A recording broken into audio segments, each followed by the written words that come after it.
Hello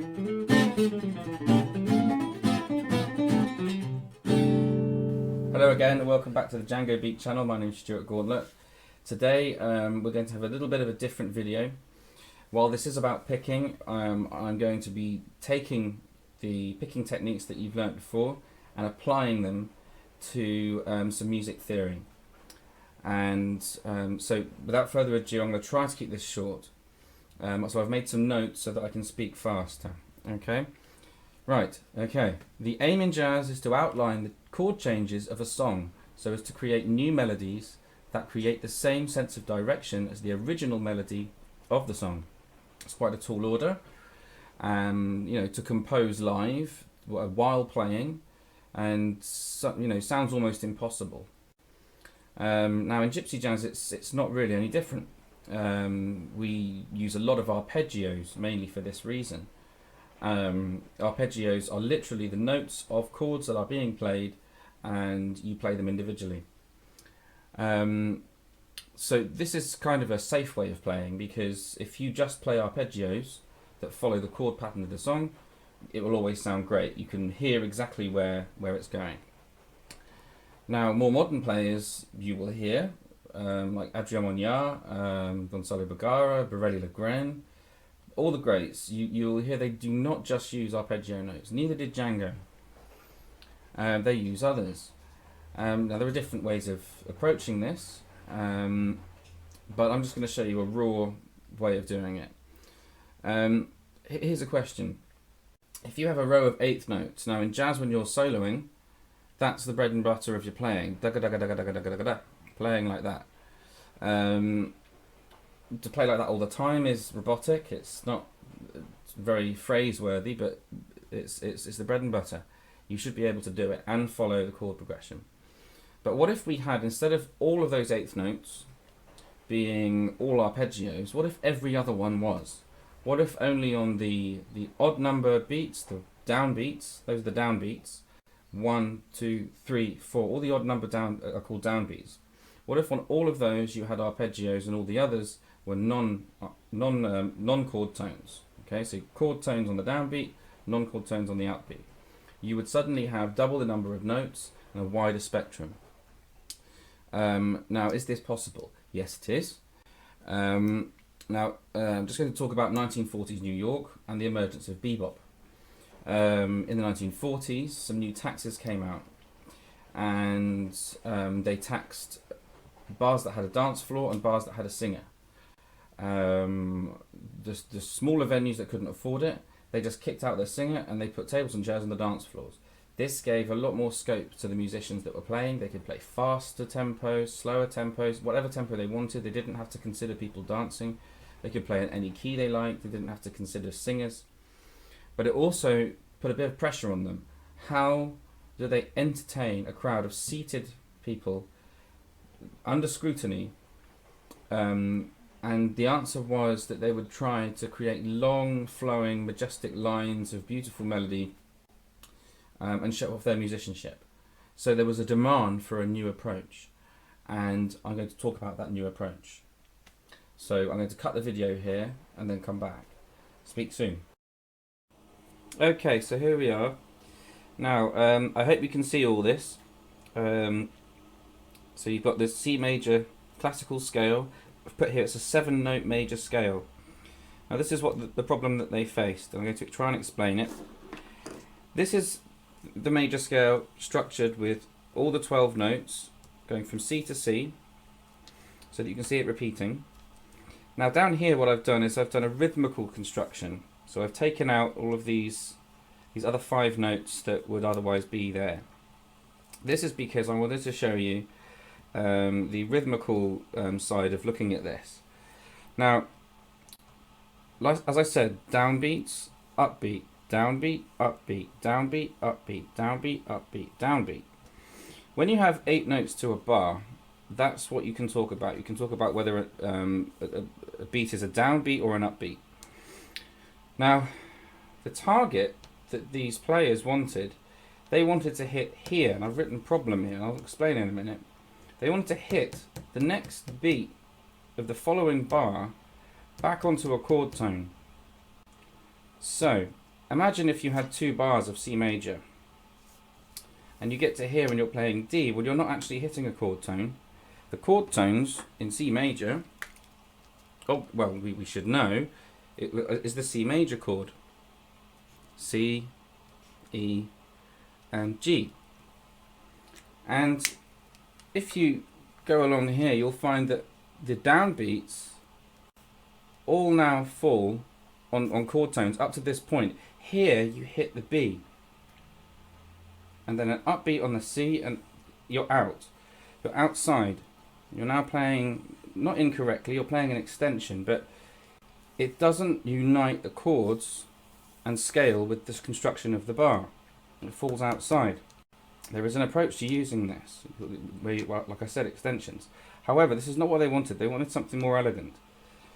And they found a way. Now, you could add this in and say that that's part of the chord. That makes a C major 7 with this in.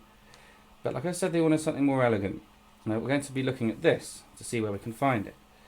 Now, what I've done is I've repeated this here. The idea is to have 8 notes to a bar. So the target becomes the C in the following octave and in the following bar. So you unite the scale to unite the scale with the construction of the rhythm.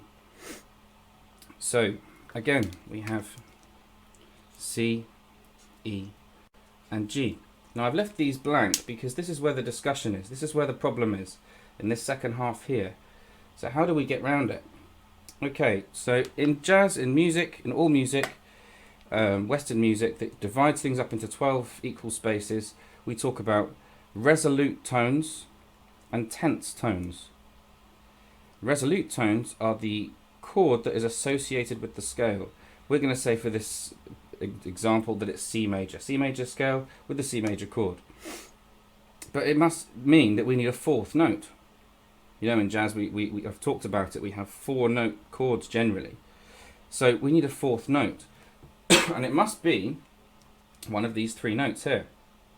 But which one? Or it could be one of these. Which one? Well, like I said, tense notes and resolute notes. In the key of C major, there is another note that is also resolute. And it is A. The reason it is A is because you can use A as a home.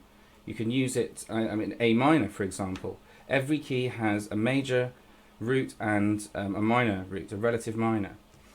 And it also has what you call a lead note. Lead notes cause tension to give the person who's listening the sense that you're about to move towards something resolute and at rest. And in the major scale, we have 2 naturally occurring. An upward motion from B to C, a semitone away. Lead notes are always a semitone away from their target. And we have the other one, which is a downward resolution to a chord tone from F to E. And we need another. Well, if we consider A to be a resolute tone, a possible home, a possible point where we stop, where a song can begin and end, then we need a lead note. So if it has to be a semitone away, it must be G sharp. I'm going to put that in.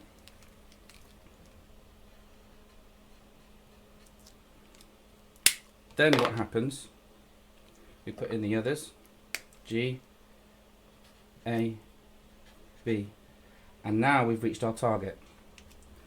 So we have 4 resolute tones and we have 4 tense tones, and we also have them on downbeats. Now I'm going to put this back and use the red.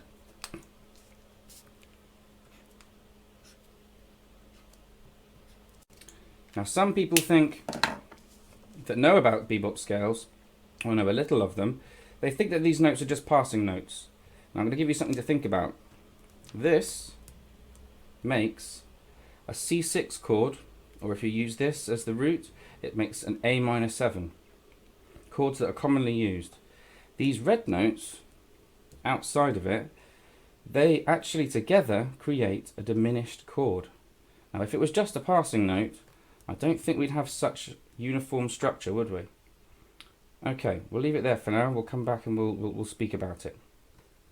Okay, welcome back. Now, I hope that sort of makes sense.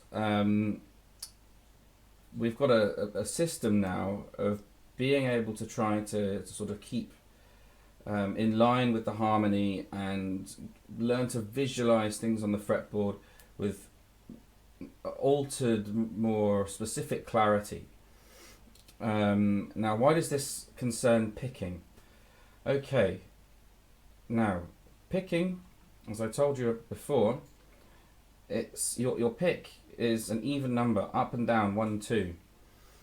And if you can keep if you want to do long runs, long flowing lines, the most efficient way is to have an even number of strikes per string. So it's about even numbers. Now, if you use a 7-note scale, at some point you're going to become unstuck because you're putting even numbers on top of odd numbers, and they will eventually become unstuck, as you've seen in the construction of the natural scale, the classical scale. Now, what if we can kind of unite these things together, marry them up? You can. It would be more comfortable to have a downstroke on a downbeat as well. If you try playing the other way around, starting your phrases on a downbeat with an upstroke, it feels very awkward because the stronger strike is the downbeat, is the downstrike. And if you're playing it the opposite way around, it just feels strange. But on top of that, if we can have not only a downstroke on a downbeat, but we can also have that happen on a chord tone, then we have a completely new way of looking at the guitar. And it is possible, but only with the bebop scale. You can do it using a mixture of arpeggios, and then you can compensate using the 7-note system, but it's more problematic. The next series of videos that I'm going to be doing will be looking at some of this more in depth. For example, when you saw the G6 arpeggio,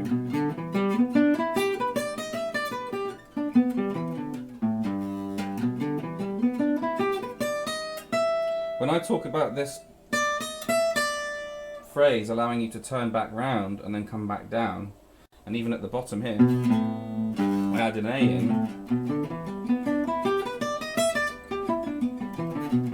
There is more behind it than meets the eye. In G, the G bebop scale, you take the G major, natural or classical scale, and you add in a D sharp or E flat.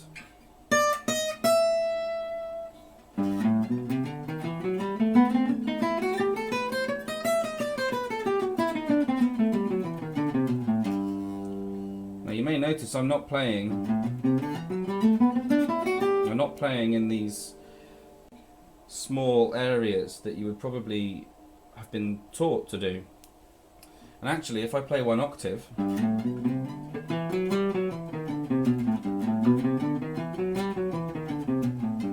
you may notice that my ascent in the scale is different from the pattern for going down. And there are reasons for that, which I'll get into the next video perhaps. Speak to you soon. Bye.